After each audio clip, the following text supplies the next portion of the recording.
All right. Welcome to Gaming, Gains, and Geekery. Today, I have Jonathon Ells.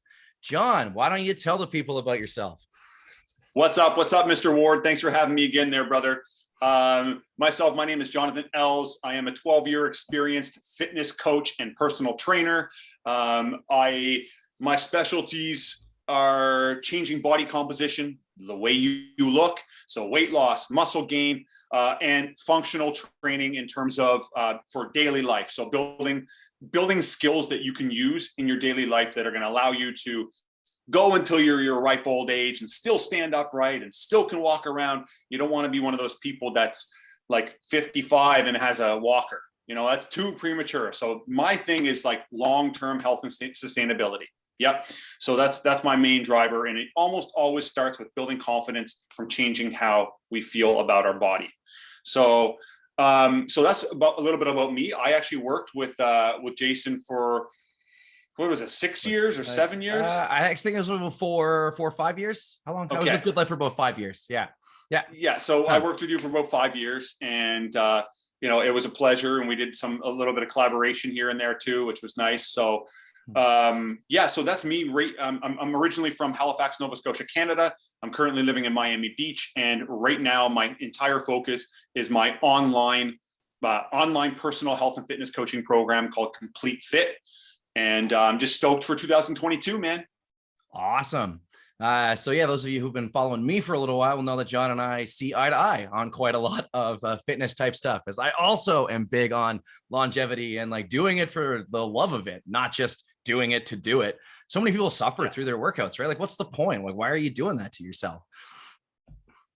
I know that the suffering through the workouts usually comes with poor mindsets, usually comes with people associating a workout instead of associating workout with feeling better and boosting their energy and making themselves stronger and making themselves more confident and stand taller. They associate it with, I'm doing this to lose weight. I'm doing this to burn calories. I have to go harder because that means I'm going to burn more calories, which means I'm going to lose more weight. And unfortunately, that's not how it works. Unfortunately, that doesn't work. That's what I call revving the engine. And that only is a temporary thing. Eventually, at one point, that system, that method will cause you to crash and burn or get frustrated and quit on yourself. So absolutely. Yeah. I've had the same experience. I mean, like, and I've even been one of those people that like pushed themselves way too hard. And like, I mean, you remember our days at Good Life. I was into bodybuilding and like fucking get up at like 4 or 5 o'clock in the morning, go do cardio, fasted, have a little breakfast, train like 4 clients, do a workout, train 4 more clients, go to bed and do it all the next day. And it killed me. Like, I'm still fucked up. Yeah. And that was the time when we believed that fasted cardio was the shit. We're like, fasted cardio like makes you rip so much faster. And then really, now it's really just a choice, because it's not, fasted cardio is not necessarily better than unfasted. Some cases may be even a little bit worse. But fact of the matter is, if it works for you and you're able to stay consistent on it and you enjoy it, friggin' do it. Exactly. But if you know what I mean? But like, it's so funny how the times change, my man. Like you went hard. Like, I can vouch for that. I'm like, holy crap, man. Like, this intensity level is just not sustainable. Yeah. Oh yeah. And I look back at it now and I feel the same. Like I still train in a similar pattern. Like, I still work myself that hard, but now it's like, I'll do 4 or 5 workouts a week tops, and then like 30, 45 minutes. Like that I still enjoy that intensity, but I can't sustain it the way that I did in my 20s there. Like back in the day, and on that many calories. That's the other thing. I look back, I'm like, man, I didn't eat. What was wrong with me? I know, man. I hear you right now. This is week 7 of a mini fat loss phase that I'm doing for myself. Okay. I'm going to Mexico next week. Anyway, so this is week 7, and I tell you one thing, I'm not being heavily restricted. I'm still eating over 2,800 calories a day. Yeah. And I'm still eating 275 grams of carbs. So I'm not low carbing. I'm not low fat. I'm kind of balanced on everything. Yep. And what I will say though, 2,800, I can't wait to go back to 3,350 or 3,400.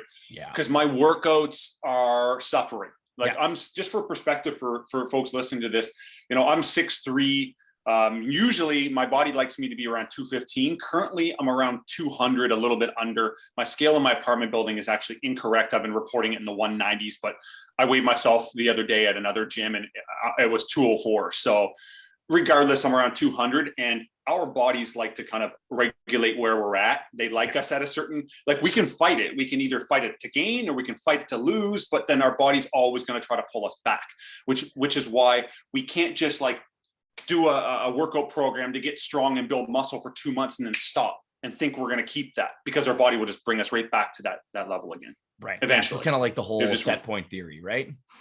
Yeah. Yeah. Exactly. Yeah. So like basically we can fight, like you said, like either add in more activity, take away calories. Generally, I advise one. I'm going to guess that you probably advise the same. Do one or the other. Don't do both at the same time. Leave yourself things that you can change. But like if you are trying to make a change, you have to apply some effort. But once you're done applying that effort, your body will usually try to put you back to wherever you were. And so like that's where maintenance plans come in as well. Yes. Yeah, that concept is actually called reversibility. And it's virtually like our body will reverse what results we get over a period of time. It'll vary depending on what we're actually doing and how much of the habits and things that we did to get to that result, how many of those things we actually maintain. That's why I always tell clients and people I speak with, don't set yourself a strict end date. Don't set a freaking end date. It's a journey. Like have a vision, have a goal. Give yourself a timeline, because that can kind of give you a little bit more motivation. But don't put a set, don't be like, but June 6th, I'm going to lose 25 pounds and gain 7 pounds of muscle. Usually, gang, it's very unrealistic. People set way short of timelines. Don't do that to yourself. Yeah. I don't recommend it. Yeah. For most people. Right. Advanced athletes are different. But for if you don't get paid to do a sport, you're not an advanced athlete in my head. Yeah. And that seems fair to me. I mean, like, and context is king in that too, right? So it's like what is happening here? Like, what are you trying to achieve? Why is that important to you right now? Because that's the other thing that I find is like, if your why is not strong enough, it doesn't matter what the goal is. You won't achieve it without a strong why. Mm-hmm.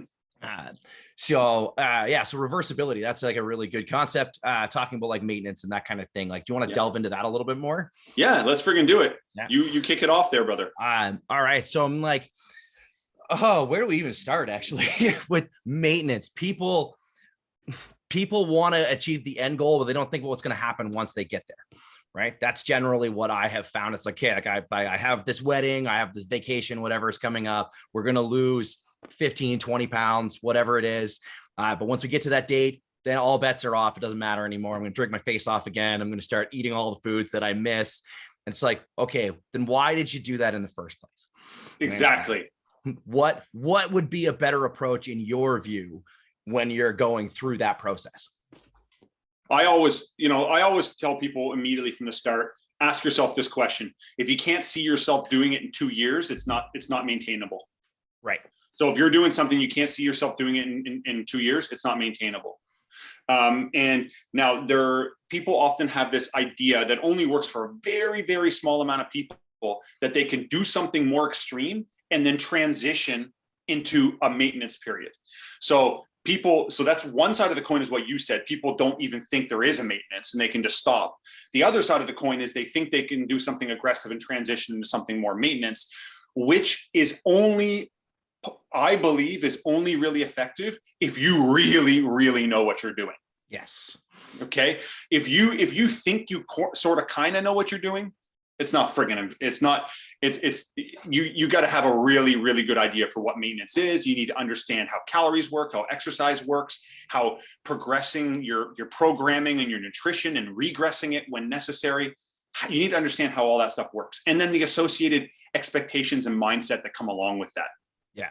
Because, sometimes people flip out when they're saying, oh my God, I gained some of the weight back. I'm like, because you went from a deficit to maintenance. You're going to go up a little blip there, but then most people will go up a little blip, not realizing that's normal for maintenance, and then freak out, get defeated, cry and kick and scream and quit. Right. And then as a result of freaking out about that blip, they go up and they double, triple, quadruple and go way back up again. Yeah. When we can learn to look at that blip objectively when we go into maintenance, be like, oh, I went up 2-3 pounds. That's maintenance. That's what happens. Yeah. But you need to look at it and say, no, that's normal. And then maintain that until your body and your mentality are ready to work towards your next goal, whether it be more weight loss or, elsewise. Yeah, absolutely. The other thing I think that people assume that just because the scale went up, that they gained body fat. And it's not just body fat. You're also looking at like glycogen. Maybe you're eating more carbohydrates now. You're going to store that. What comes along with that glycogen? Water. So that's going to get stored, and a lot of water sometimes. Yep. Assuming that you're like following good habits and drinking your water, of course, because that's another animal entirely. But like that little bit of extra glycogen and that extra water, they combine, and what is it like? 25 mils per gram, something like that. Like it's like a 1 to 4 approximate. Yeah. 1 to 4, 1 gram. Yeah. Yeah. So it's like, it doesn't take very much for you to gain 3, 4, 5 pounds of like water and glycogen. And that change is good. That's going to be a better pump when you go to the gym. You're going to have a better workout. Your joints are going to be better protected. You're just like, basically you're going to have more energy. You're going to function better. What is wrong with that? That 2-3 pounds, is that really going to make or break you? No, exactly, Ward. And the most important thing that people have to understand with that is glycogen and water are friends. People freak out when they hit the scale, but they don't understand that's what it is. It's glycogen, water. And tacking onto what you said, you'll have a better workout. Glycogen is the main energy source for weightlifting. If I were to put it in layman's terms, it's our primary energy source, for one of the primary energy sources for weightlifting. Of course, there's creatine phosphate and there's stuff like this, but it's when we have carbohydrates stored in our muscles in form of glycogen, we can lift more, push longer, have better muscular endurance. We don't feel that same level of fatigue, and we can just plain and simple go harder. And that's especially important, not just for the recreational exercise, but if you plan to do sports as well. Yeah, absolutely. And I think that's actually probably one of the biggest problems that I see in a lot of fitness programs now, because so many people are going keto and doing these low carb diets to try to lose the body fat. And it's like, it's not necessary. Why are you doing that to yourself? Like, you're actually reducing your performance potential.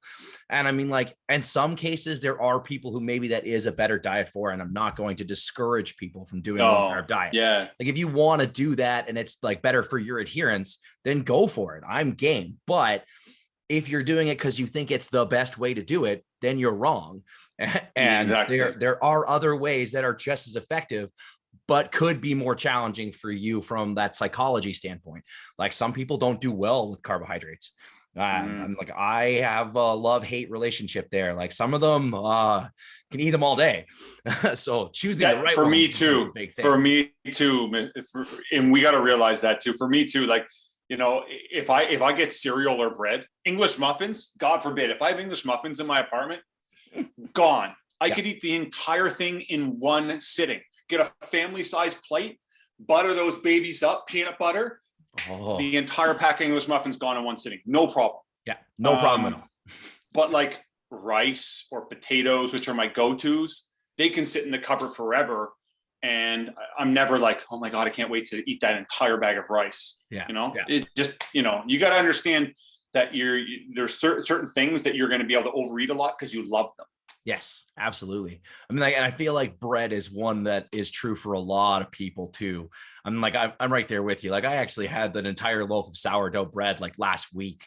Now, I mean, like, I had the room in my carbohydrates for the day, so it wasn't a problem. Yes. But if you don't, and you eat an entire loaf of bread, then the typical reaction is that guilt. And then that response that comes with that is like, you start overeating, like you freak out because the scale went up the next day. But again, like, you're just looking at, there's extra glycogen, so that the carbohydrate is getting stored. You've got that water retention happening at the same time. And maybe you're using a salted butter, so you've got a little bit extra sodium. You're holding on to a little bit more water because of that too. These are all things that you need to start to understand if you're on any sort of fitness journey, and looking at the scale and understanding what that number actually means. Exactly. So it doesn't lead to those negative emotions that are completely unnecessary, like guilt and frustration. Those are unnecessary. You don't need to feel that for something that naturally happens with our body anyway.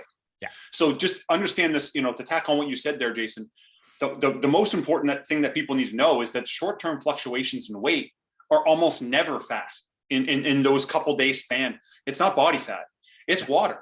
Yeah. Most of the time it's water. And the other potential thing is that it's undigested food. So you just have more food. Like, I think, what do they say? If they spread out your intestines as long as a football field or something. Yep. Well, imagine having all this chewed up, chomped up, digesting food in a thing that's as long as a football field. It's going to weigh a couple pounds. Yeah. Yep. Absolutely. And depending on how long it takes your body to digest that, it could be sitting there for 48 to 72 hours. Like, exactly. And also depending on like how much food it is, how well you digest that food, all of these things need to be considered when you're looking at that number on the scale. And that goes for people who are trying to build muscle as well as lose fat, right? Like it's equally valid for both of those. Like, you're not going to gain a pound of muscle over a week. Like, you'd be lucky to do that in a month. Like, for most people, there are exceptions, of course, depending on how much experience you have. Gains. Like, the newbie gains, or, like the drugs will help you a lot in that respect too.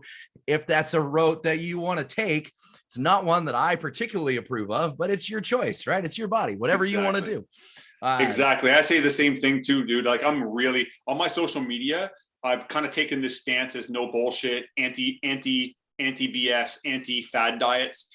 And I'm hard on fad diets. I'm really hard on there. But the truth is that, yes, there is a small percentage of people that work better on keto or something. Now, I do believe Weight Watchers is bullshit.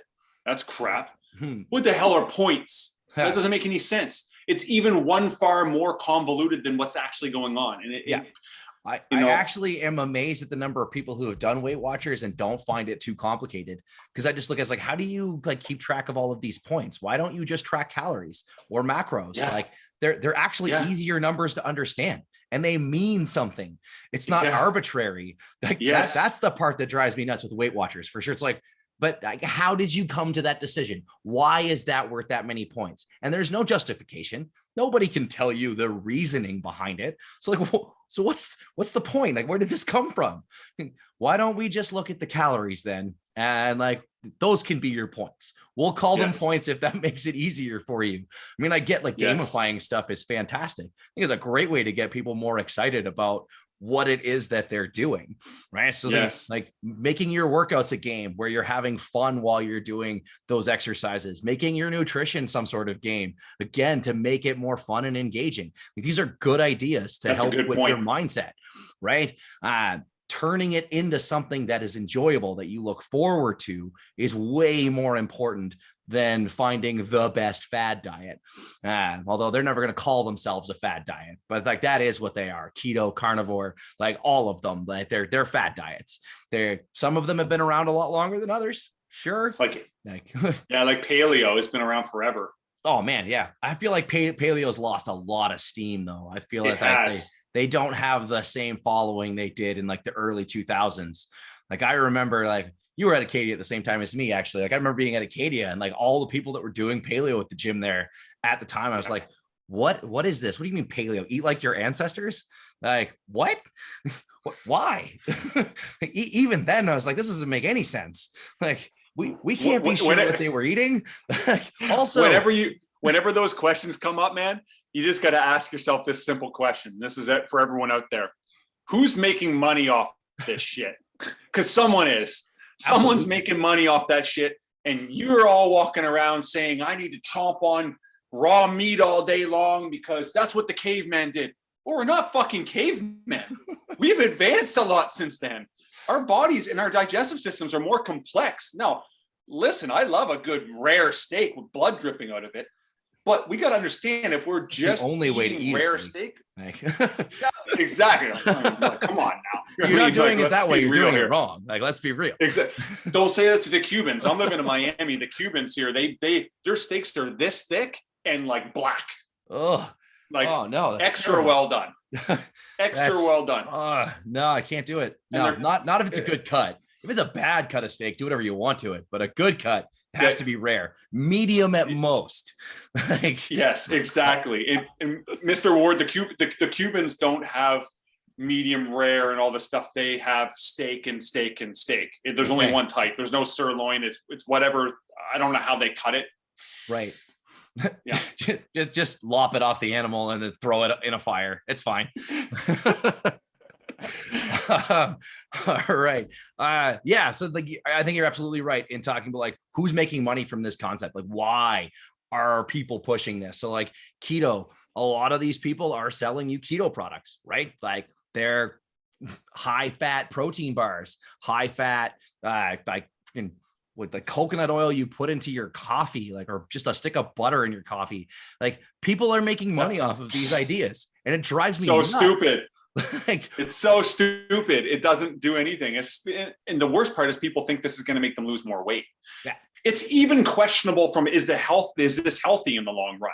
Right. The people's cholesterol and triglycerides can go through the freaking roof. Yep. I actually have a client right now who was on keto, and it caused kidney failure for her.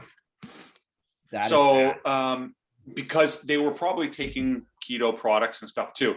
Yeah. This goes another thing. Those keto products, like let's say like keto pancakes. Yep.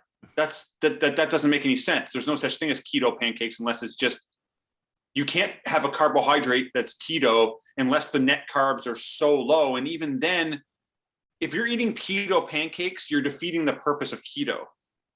Yeah. That's my opinion. Yeah.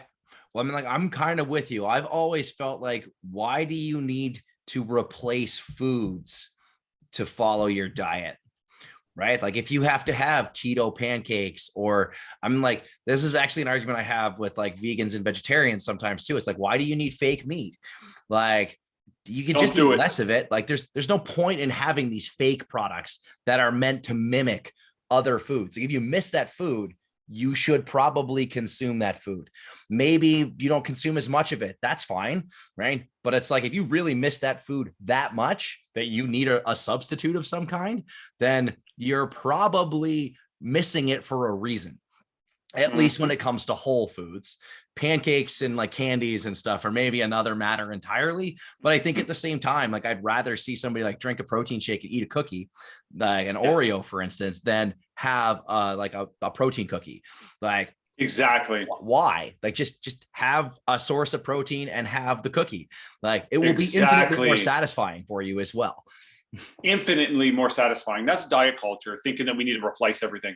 Absolutely. Just eat the real thing, just eat it less frequently and in the right portion for you. Yeah. Yeah. It's kind of funny, this whole, this is my opinion, and this might be controversial in some circles, but I believe that going vegetarian or going fully plant-based for the purpose of weight loss is idiotic. Okay. I'm going to speak, that doesn't speak on you, that's coming out of my mouth and my beliefs.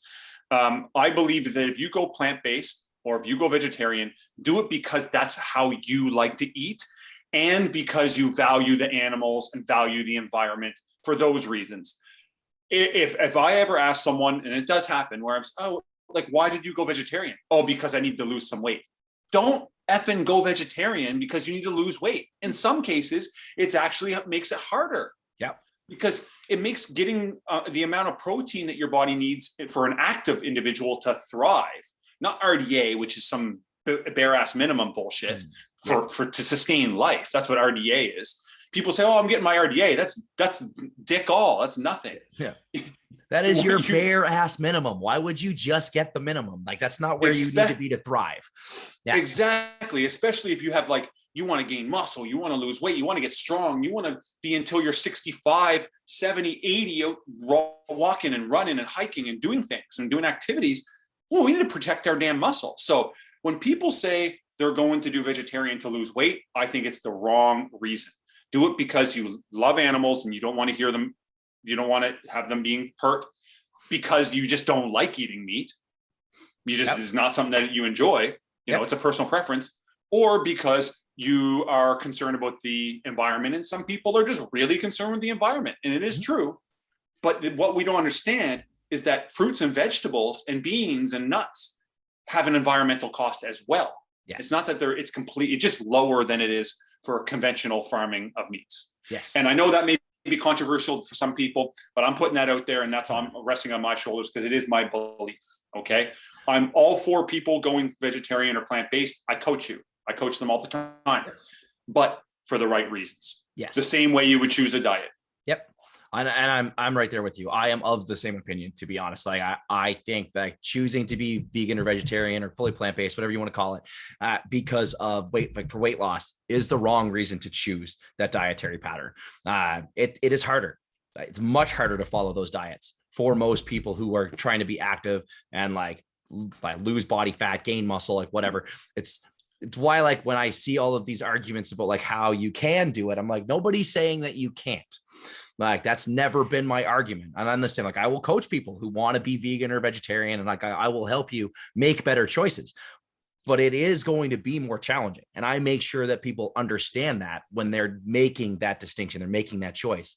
Your values and your ethics, that those are yours. You get to make those moral and ethical judgments on your own. Mm-hmm. That's fine. Mm-hmm. But understand what the implications of those choices are going to be for you in terms of your health, in terms of your ability to reach your goals. Again, like, not saying that you can't be a healthy, active vegan or vegetarian. Like, you absolutely can be. Yep. It's just a different set of challenges than somebody who's going to follow a more like balanced omnivorous style diet. Yes. And, you know, I'm big on omnivorous diets, but everyone has their own opinion, right? Yep. And I've successfully coached many plant-based and vegetarians to gain muscle. And yep. Some people say, oh, it's impossible. You can never gain muscle being plant-based. Yeah, you can. It's just more difficult. You can. Yep. So, you know, everything, you're always going to get each side of the argument. I'm not a person of extremes. Yep. I'm a person that I like to be fairly neutral, but I always lean one direction. Yep. I don't like either extreme. So I won't be the person saying plant-based is stupid. I won't be the person saying plant-based is the only way to do it, or else you're a terrible person. No, it's neither of those things. Those people they have their opinions up their butt too far. Yeah. Oh my God. This like dichotomy that people have now with everything. It's not just fitness. It's like literally black everywhere. Where it's like, it's either this or it's this. It's like, no, everything is in the middle. There is no like black, white. No, everything's gray. It's all shades of gray. We're somewhere in the middle. And yet, like, the more that I have conversations with people, the more I find people who are like entrenched in these beliefs. And I'm like, but why? Like that, there is so much nuance in everything that we can talk about. And like that's a very deep rabbit hole. That's why context is so important. Absolutely. That is why context is king, because like the individual is going to be very important, right? Like, so like what your personal preference is in terms of the foods you like to consume, like your digestion. Like, I actually can't do a fully like plant-based diet because that much fiber kills my digestion. Like, I feel terrible. Like, and I can handle a lot. Yeah. I can't. I'm like 25, 30 grams. I go over that fiber daily. It's not a pretty picture. Yeah. But I can do 40 to 50. Like, yeah. So then, I mean, like, and I like had try to advise people to find that range for them. But me, like once it's over 30, I'm uncomfortable. Like, I always feel like I'm digesting food. And it's just like, it's not ideal or optimal for me. That doesn't mean it's not going to be optimal for somebody else. Maybe they can eat 70, 80 grams of fiber a day and still be very healthy. And then there's these like people at the extreme other end who maybe can only do like 10 or 15 grams of fiber a day.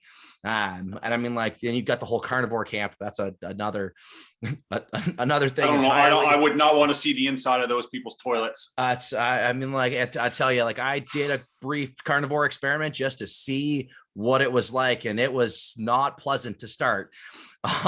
Once your digestion adjusts, it's not too bad. But I was like, those first like 2 weeks, when they talk about like emergency shits, they're not kidding. Like, you're running to the bathroom. Like, this is not a good scene.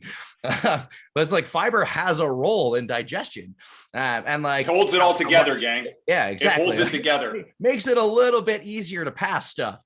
If you're shitting through a straw, you need more fiber. Yeah, and water.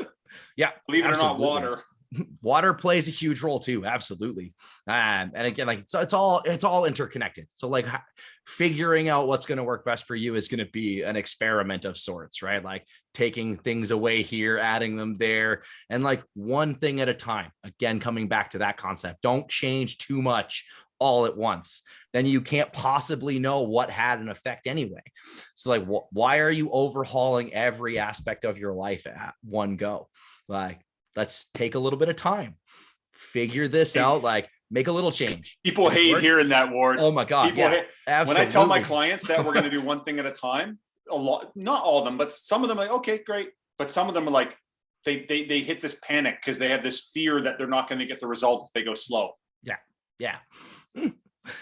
Oh, it's amazing how like fearful people are that things aren't going quickly as well. Like, and not being able to see the other areas of victory that they're having in regards to their fitness and their nutrition. It's like no longer binge eating an entire pint of Ben and Jerry's ice cream on the weekend because you fixed your relationship with food is a huge victory, even if the scale didn't move, right? And people don't look at that as a victory, and it really should be.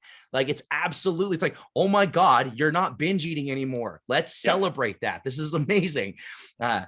Having come from that bodybuilding background where like I would have epic cheat meals, like, I mean, again, you probably remember some of these. Like, I did it too, man. It was a thing for a while.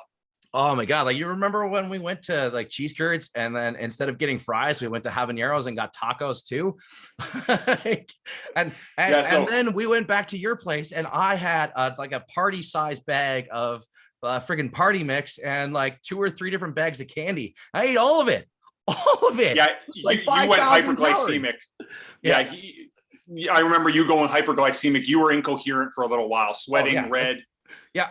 Oh, just to put this in perspective, gang, Cheese Curds is this over the top extra burger place where the burgers are as big as my head. And I got a pretty big head. So they're enormous. And then instead of getting fries, we went next door to Habaneros, their sister store, which is a fusion taco spot. And we crushed a bunch of tacos as well. And that's the shit that we used to do. But like, you gotta understand that you can't do that and be healthy in the long term. Like, that's an epic binge. And that whole mentality was big. And all of us trainers did it at one point. Yeah. And that's why I'm so adamant now on my clients that I hate the cheat meal mentality. Because it can drive binge eating behaviors. Yeah, absolutely. Well, it's like I said at the start, like I'm still kind of messed up from that period of my life. Like there's still a part of me that if I have a large meal, I want to fast the next day because that's an association I formed when I was doing bodybuilding. I would have this massive cheat meal on Saturday nights and I wouldn't eat all day Sunday. And then I would start dieting again on Monday morning, right back into my normal routine, just like go through the week and do it all over again. And yeah, I got shredded. I look great when I stepped on stage, but like my brain was broken. Like and I'm still dealing with the fallout of having made those decisions. Yeah, like it's it's great for stories. Yes, it is great for stories. They're hilarious stories, man. After that, it's like, no, then you got to go home and you end up in a coma. But I think what another thing that's really important to know, for this is kind of switching gears a little bit, but for anyone who's trying to get fitter, get healthier, tone up, maybe usually most people complain about their midsection. I got a little bit of a gut. I got love handles. I don't like the midsection. That's my most common complaint from people I speak with. Now, one of the biggest principles is, if let's say you're watching movies, you're binge watching Netflix, you're gaming, you're doing something that you are not really focused on, I don't want to say reality, but focus on the in the moment. You're more engaged in something else. You're focused on something external and not the internal. Exactly. Focus on something external. It's really important that if you are eating, that you have to try to be mindful. You're just not mindlessly sticking your hand to a bag for while you're playing a game or while you're watching a movie, because then you're looking down a couple months later, you're like, oh my God, where did this gut come from? Like, I'm getting winded walking upstairs. What's happening? I got high blood pressure, it's from, I know that shit's boring for a lot of you, but what is important to know is that mindless eating causes a lot of this stuff over time.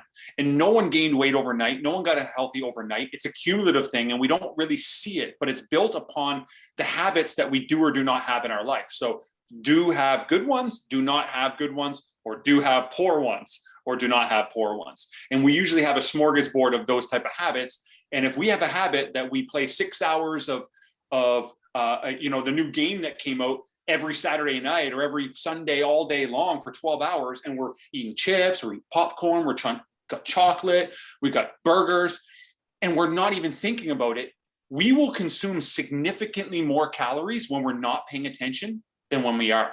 Absolutely. So that might be something to nip in the butt right there right away. Yeah, absolutely. It's like so much truth to that. I think that's probably a good place to wrap it up there. I know you said you had a call coming up, so I really appreciate your popping on, and this is a great convo. Love to do it again. So we'll have to talk and figure out another time to have another conversation. Well, love to, man. We could talk. I feel like we could talk about this stuff for hours, man. I definitely agree. That's why I was like, all right, let's probably call it right here before we go down another rabbit hole. Of course, man. I appreciate that, man. I appreciate that. All right. But yeah, my friend. Yeah. All right. Thanks again very much for popping on today. So again, if anybody wants to find you, how do they do that? They can find me on Instagram @ Jonathon.Ells, JONATHAN.ELLS.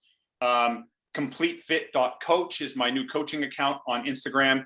You can find me on Facebook, Jonathon Ells, Health and Fitness Coach. And I am also on YouTube, although I know because this is going to be on YouTube, I don't really use my YouTube to the extent that I'm going to be using it in the future. So yeah, you can follow or subscribe to me on there if you want to. There will be some coming in the future, but just to let you know that that's where I'm at right now. I'm also on TikTok, by the way. It's social media world we live in these days. So I'm on TikTok, Jonathon.Ells1. All right. Thank you very much again, my friend. And we will talk to you soon. See you soon. All right.